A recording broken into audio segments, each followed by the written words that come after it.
I have one final question for you. Are you ready? Yeah. You need to brace yourself. No, I'm good. I need to brace myself. All right. Okay. I'm ready. I'm mentally psyched now. All Okay. right. I'm glad. True or false? And this is on the topic of AI artwork. Okay. Okay. So, true or false? As quickly as it became popular, AI generated art got sued.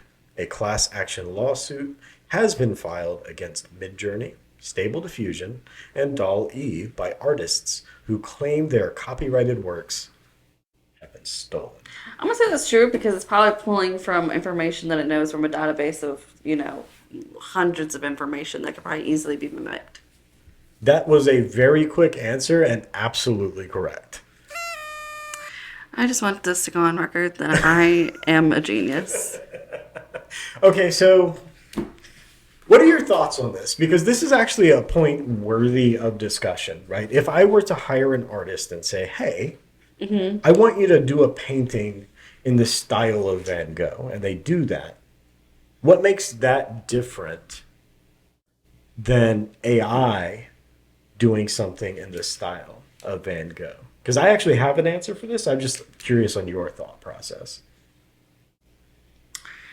I don't know. So art is always an imitation of something else, whether that be life itself or other artists. There's been multiple movements. Actually, I studied art. That was what I got a minor in college. So like everything, like there was the impressionists. There's realism. There's the Renaissance. I love the There's Renaissance. there's abstract, and then like people were kind of all taking bits and pieces and styles of each other, kind of making something of their own. I think probably with the AI though, is it might be taking too many components of the same thing, of the same piece of artwork, um, that may be causing the problem.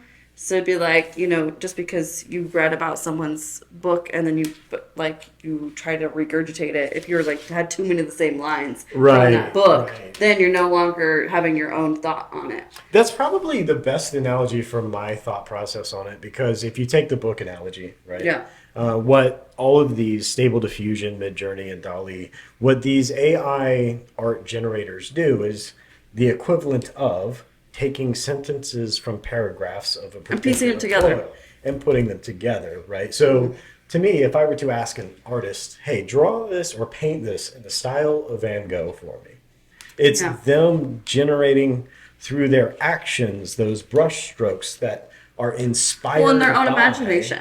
Right. It's a derivative work inspired by the artist, Van Yeah, Gogh. it's fine. Like there's been many people who have copied Van Gogh in ways. Yeah. And made, different cities in his like in Starry Night versions. And that's fine. And I don't think any artist would ever feel off put by that. Right. Because like I mean imitation's the highest form of flattery. But But then like if it's you're- like that's a movement. So like Right. there's art movements. So like doing something like that and taking bits and pieces. And that's even like when I would do art, I would look at different pieces and components and then kind of use my own imagination to take a little bit of this, a little bit of that, and then kind of piecing some of these things together, but in my own version. Yep. So imagination, that's a really good key word here. Do you think that AI can imagine? No, I think it can be given tools of creativity. So I think those are two different things. Okay. I would argue that for the artists that are doing derivative works, they are imagining what they want their painting to look like as part of their process. Yeah. So yeah, I don't think it can do that. Whereas- I think it can be creative. Like I said, because creativity to me and imagination are two different things. So I think it can be creative. I don't think it can envision what it's going to be doing. Right. And so I kind of agree with these people that have a problem with it on copying because it's literally using a catalog of paintings. Yeah. And it's almost like a stamp tool, right? So Yeah. like how small that stamp is, does that matter in relation to the result you get at the end of the day, right? Right. Yeah. So Yeah.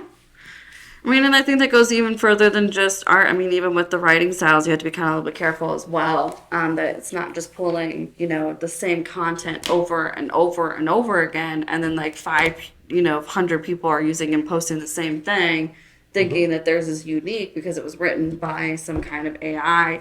You always have to add your own personal touch to certain things. I agree with that. So like while it can be a useful tool, I think it should remain that at this point in time, unless it can become more advanced to be individual to that person who is inputting that. Okay, so would you argue for the analogy that ChatGPT is the train, but it still needs a conductor? Yes. Okay. Yes. Yeah. So like it's a tool. I mean, just like Google is a tool, just like your development, whatever it was called. GitHub Copilot? Yes, GitHub. Like that's a tool. Like these are not. It's not doing your job for you. It's helping you get the job done faster. And if you don't know what it's supposed to be spitting out, it could actually be negatively impacting. Yes. Right. Yeah. Like if you don't know how to use a hammer or scissors, like, Right. you're going to cause some damage. And same Yeah. thing here. And I used it the other day to try to help me write some content, and it was completely wrong. I was like, But it was confidently wrong. I bet. That's the best part. That's it's like, you want this? Here you go. that's the struggle with ChatGPT, because they've done such an amazing job of getting the language model in place where it can speak English. If it was ChatGPT and you didn't know that it was ChatGPT sending you a text message, you wouldn't have guessed it. You would say, "Oh, this is a person at the other end." Possibly. And so what that means is when it's wrong, it gets the wrong answer and then still applies this really confident plain English explanation of why it's right. And it's one of those things, like if you've ever heard that saying, you actually don't have to be right a lot. You just have to speak confidently. Yeah, I've known a lot of people like that. And that is a very scary place to be. And that's also what I find to be the main downfall right now of ChatGPT, is that it can be confidently wrong. So you have to have I think that's a lot of politicians as well. That's probably true. That is probably Confidently true. wrong. Right. They're standing by whatever they say is law. Maybe they're using ChatGPT. So yes. Maybe that's why. So I mean, it's fair to say it takes a little bit of discernment when you're using AI tools. Absolutely. And being careful around art, of course, because that's a big contentious topic. But I think if you navigate those waters, if you build yourself a canoe of discernment, and you can dissect what it's spitting out and do something useful with it, super great. You almost need like a pop-up that says that, like, all right, and this is how we use it. This is Step 1, still review what's being written. Yep. Step 2, use this as a tool, not as a means to get your job done. You know? That's true. I'm sure we'll find a bunch of examples over the coming year or two, and they probably I think exist. copyright stuff is going to go through the roof. I think there's going to be a lot of problems. I don't have the source on this, but that did remind me that there was a ruling somewhere. They decided that because AI is not sourced from a human, it can't hold patents. So that what that means. So like is anything you write with it is no longer. it can't be patented, right? So if there's an invention created by AI, the upshot of that is you won't have people controlling that and holding it and charging you for it, because it's AI generated. It's generated for the greater community, and they can't hold a patent. At least that's where it was last I was keeping on the trail. So Yeah. All right.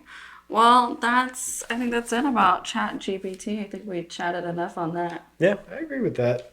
So ChatGPT, thumbs up, thumbs down, thumbs middle. I don't know. I think, like I said, it'll be a good, I think, useful tool. And I guess we'll just kind of see how things kind of progress.